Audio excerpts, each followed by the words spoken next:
Quinta-feira, todas as semanas, neste dia, recordamos polémicas que fizeram manchetes dos jornais, mas que, entretanto, caíram no esquecimento. Primeiro, recordamos a história, desvendamos os desenvolvimentos e depois contamos com a ajuda de um convidado para nos ajudar a compreender, afinal, o que está aqui em causa.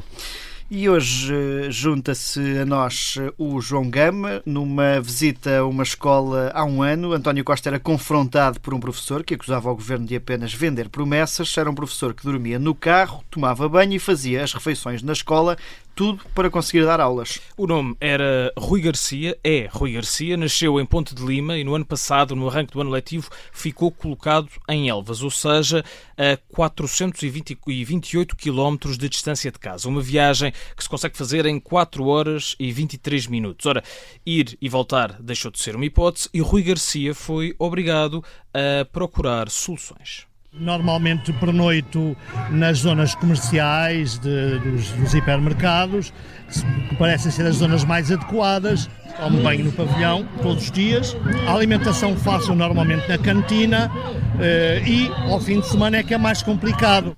A história, este som é da SIC, foi primeiro partilhada pela SIC quando entrevistou Rui Garcia numa manifestação junto à escadaria da Assembleia da República, com vários cartazes a pedir, na altura, há um ano, a demissão do ministro João Costa. E o caso rapidamente chegou aos ouvidos dos nossos principais responsáveis políticos. Lembro-me, por exemplo, de Marcelo Rebelo de Sousa falar também sobre o assunto. Avançamos apenas um mês para outubro de 2023. Rui Garcia continuava a viver na carrinha que chamava o seu T0 em Elvas, mas acabou por colocar este T0 numa ação de protesto em frente ao Palácio de Belém. Marcelo Rebelo de Sousa chegou a pagar do seu próprio bolso uma noite na pensão setubalense para o professor poder dormir uma noite sem ser na carrinha. E como é que foi então esse confronto entre o professor e António Costa há precisamente um ano? Aconteceu, Judita, em Barcelos, à margem da inauguração de uma residência para estudantes. O então primeiro-ministro foi abordado diretamente pelo professor de Ponte de Lima. Rui Garcia falava em promessas. António Costa insistia que já havia medidas concretas e a discussão subiu de tom. Mas desculpa, mas eu só respondo pelas regras que eu mudei. Sim, há 8 anos. É que os senhores falam. A questão, o senhor já cá está há 8 anos. Pois é, sabe? e o senhor já cá estava há 20. Pois, está bem, mas é assim, eu mudei as regras para resolver o seu problema. Está a ver? E o senhor engoliu e nada disse a nenhum aos primeiros minutos que não me dá as regras. Portanto... António Costa assegurava que o governo estava a tomar medidas para assegurar a vinculação dos professores, que em vez de terem de cumprir 3 anos seguidos, precisavam apenas de cumprir 1095 dias de serviço para dar resposta, precisamente, de acordo com o então primeiro-ministro, aos problemas de professores deslocados como Rui Garcia. Nesta altura, vale recordar, o governo de António Costa enfrentava uma grande onda de contestação, um ano de greves lideradas por 2 principais sindicatos, a FENPROF e o STOP. Ainda que, João, nem toda a gente tenha concordado na altura com esta forma de protesto deste professor. Exatamente o que Rui Garcia descreve como uma ação de luta que durou durante todo o ano letivo de 2023 e 2024. Há quem discorde e descreva como um número. Uma fonte que acompanhou o processo ao longo de todo o ano letivo passado recorda que o professor teve ofertas de alojamento, não só a um preço acessível, até por colegas, mas recusou-se sempre. Rui Garcia, já ao Observador, reconhece semelhanças entre o seu protesto radical e as formas de protesto do STOP, mas insiste que se tratou de uma luta pessoal sem ligação a qualquer sindicato.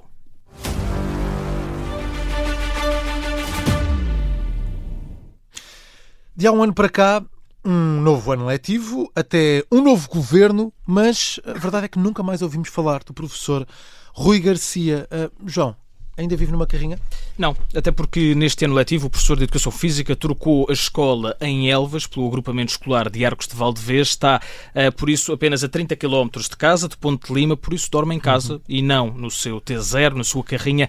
Concorreu à vinculação dinâmica e agora está finalmente nos quadros do Ministério da Educação, só que ficou colocado na zona centro do país, precisamente em Penela, a 250 km da sua zona de residência. Acabaste de dizer que vive a 30 km da escola onde trabalha, isto significa que está em quadro de zona. Exatamente, ficou colocado no centro do país, mas concorreu ao que se chama o concurso de mobilidade interna e foi assim que ficou colocado depois no agrupamento escolar de Arcos de Valdevez. Tem apenas um problema, como conta Rui Garcia ao Observador: a colocação através deste concurso é válida apenas por um ano letivo, por isso o professor de Educação Física insiste que na prática pouco ou nada mudou e ao Observador diz que a colocação foi um golpe de sorte. E no fim, portanto, as mudanças não são assim tão significativas, porque em realidade eu posso voltar a ter que, voltar a dormir na carrinha, dependendo de como é que venha a ser a minha situação futura, a minha colocação futura. Continua, por isso, à espera do pior, não sabe o que os espera o próximo concurso nacional de professores. E enquanto este T0 de Rui Garcia está encostado, neste momento ainda há razões de queixa por parte deste professor? Uma nova forma de luta, como conta Rui Garcia, continua a admitir ações de protesto, enquanto pede soluções estruturais para professores que estão precisamente no mesmo nível de carreira, a enfrentar o mesmo tipo de dificuldades. A carrinha, este T0, está neste momento encostada, mas sempre sem ganhar pó, porque nunca se sabe quando pode ter de voltar a ser utilizada. Mas a luta de Rui Garcia agora é outra. Pôr uma boleia na estrada, de dedo estendido, para pedir boleia e de alguma forma, manifestar assim o meu descontentamento e iniciar uma nova forma de luta, embora eu, por vezes, tenho que o confessar, sou obrigado a ter mesmo que usar o meu carro, porque até chove.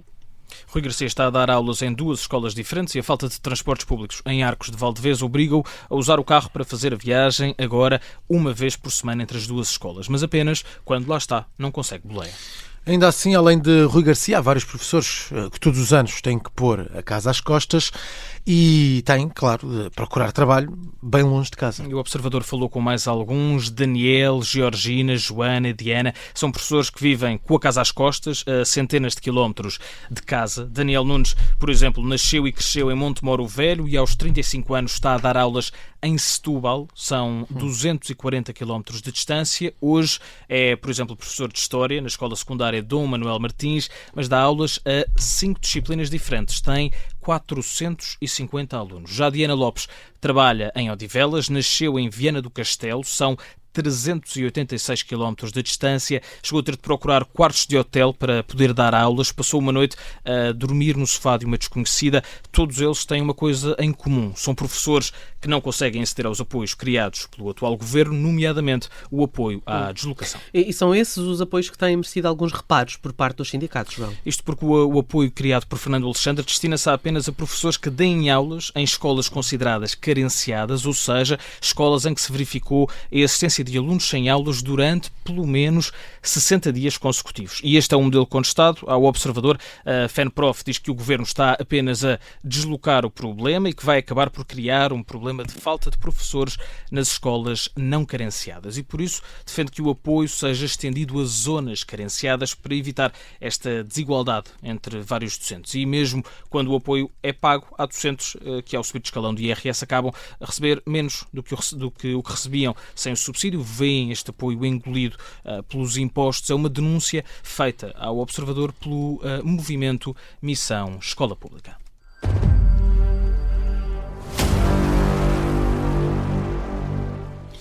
Para nos ajudar a perceber tudo isto, temos connosco alguém que trabalha de perto com a matéria. Em estúdio temos Cristina Mota, porta-voz do movimento Missão Escola Pública. Muito boa tarde, bem-vinda, obrigado por estar connosco.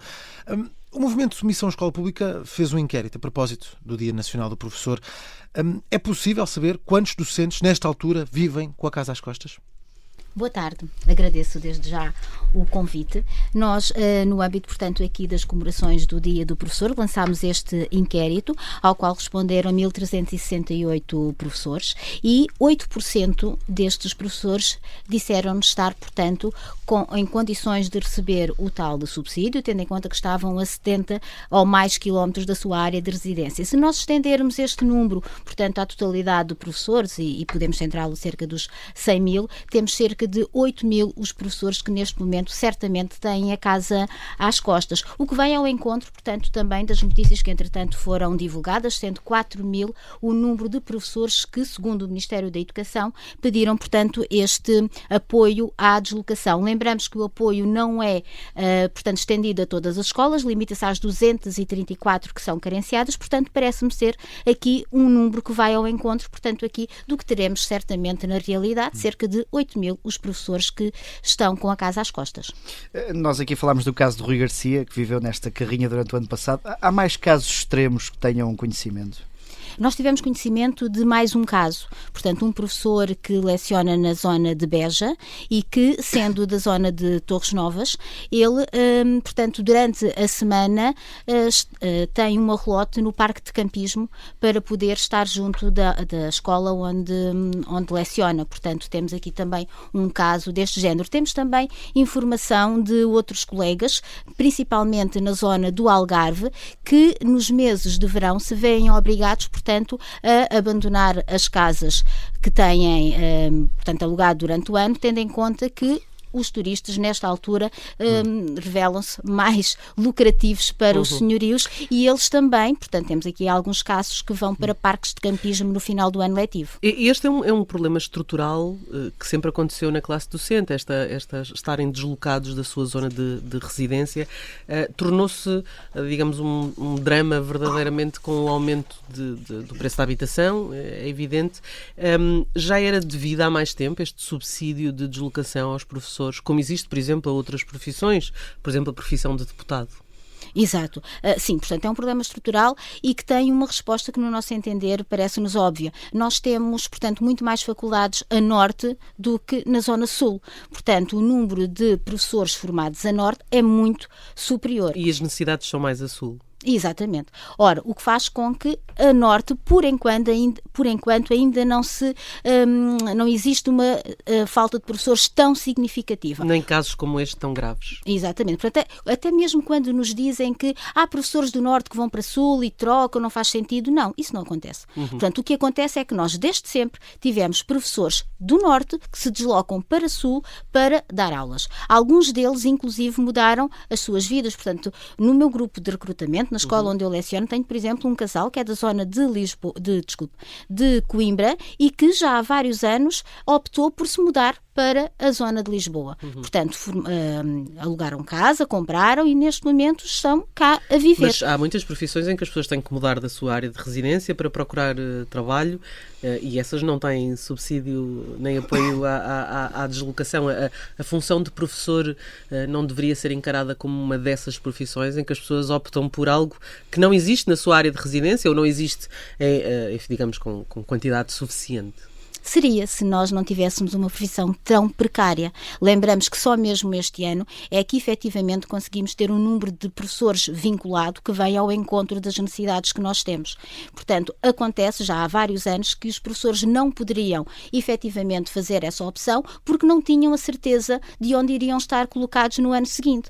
Portanto, deixar a sua área de residência para vir para uma zona sem saber o que iria acontecer no ano seguinte não era a resposta. E esse é um dos principais problemas que faz com que desde sempre tenhamos professores nestas condições e a precariedade fez com que muitos deles tivessem inclusive abandonado a profissão. Por exemplo, no meu caso em concreto, quando terminei a licenciatura, quando ingressei no ensino, tinha o valor do ordenado mínimo era cerca de 380 euros e eu iria ganhar cerca de 3 vezes mais. Agora, neste momento, o ordenado mínimo, e muito bem, está cerca dos 850 euros, e nós não contestamos isso de maneira nenhuma, até deveria ser maior, mas o ordenado de um professor a início de carreira é 1.200. Portanto, não compensa, o que faz com que cada vez tenhamos menos jovens a querer ingressar em ensino. Mas olhando para o apoio que é possível, que opinião tem sobre esse apoio?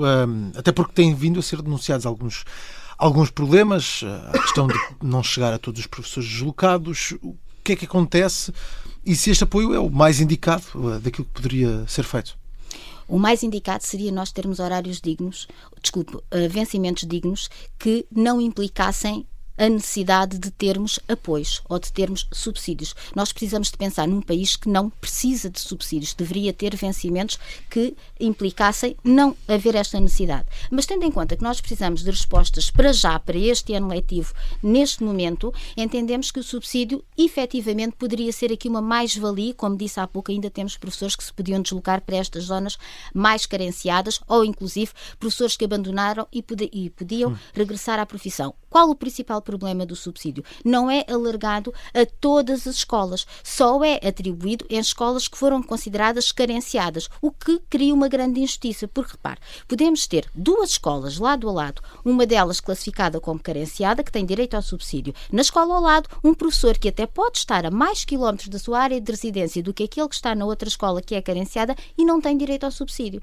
Portanto, para já era necessário nós vermos este subsídio alargado a todas as escolas, independentemente se foi classificada ou não como carenciada, de modo a tornar uma medida justa para todo o professor. E há aqui outra questão que tem sido até denunciada pelo vosso movimento Missão Escola Pública, que é a questão fiscal sobre o apoio à deslocação. Há professores que podem receber até 450 euros. O Governo garante que nenhum professor fica a receber menos com este apoio, mas a verdade é que os impostos acabam por engolir uma parte grande. Em que é que isto fica? Às vezes este apoio não compensa? Ora, efetivamente nós tivemos vários colegas que nos contactaram no sentido de nós fazermos esta denúncia, pois não estavam a encontrar resposta nem na escola, nem no IGF, nem junto da DGAI relativamente ao que estava a acontecer, e alguns deles efetivamente tiveram este mês um vencimento inferior aos meses anteriores. Entretanto, o Ministério fez um esclarecimento onde chamou a atenção para a questão de IRS, que nos últimos meses tem sido aplicada uma taxa muito inferior devido aos acertos e que não seria possível verificar-se efetivamente qual o motivo que estava a levar a esse decréscimo, assegurando que não era o subsídio que estava aqui a diminuir. Ora, não era se tudo for feito conforme estava. E o Ministério veio explicar. Lembramos que muito recentemente tivemos problemas nas plataformas e algumas escolas não estavam a aplicar devidamente as regras para a recuperação do tempo de serviço e houve alguns casos onde efetivamente houve problemas. Portanto,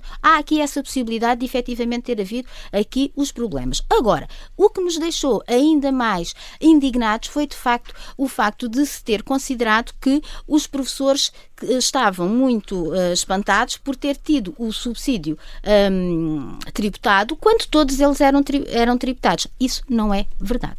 Porque nós temos o exemplo do subsídio de compensação dos magistrados, que neste momento é de cerca de 900 euros por mês, pago 14 vezes por ano e livre de IRS. Ora, no caso dos professores, este subsídio de deslocação não é aplicado a todos os professores, é pago apenas 11 vezes por mês e é tributado quer para Segurança Social ou Caixa Geral de Aposentações e IRS. Portanto, os professores é que talvez tivessem sido ingênuos quando acreditaram efetivamente que era um subsídio que poderia trazer aqui algum reconhecimento e que poderia trazer aqui alguma compensação, e o que está a acontecer é que alguns deles estão a ver cerca de 40% deste subsídio ser engolido pelos impostos. E a solução seria ficar livre de impostos. Obrigado, Cristina Mota, por ter aceitado o nosso convite para participar neste episódio de Onde Para o Caso. A investigação do episódio de hoje ficou a cargo do jornalista João Gama. Daqui a uma semana há novo episódio. Até lá.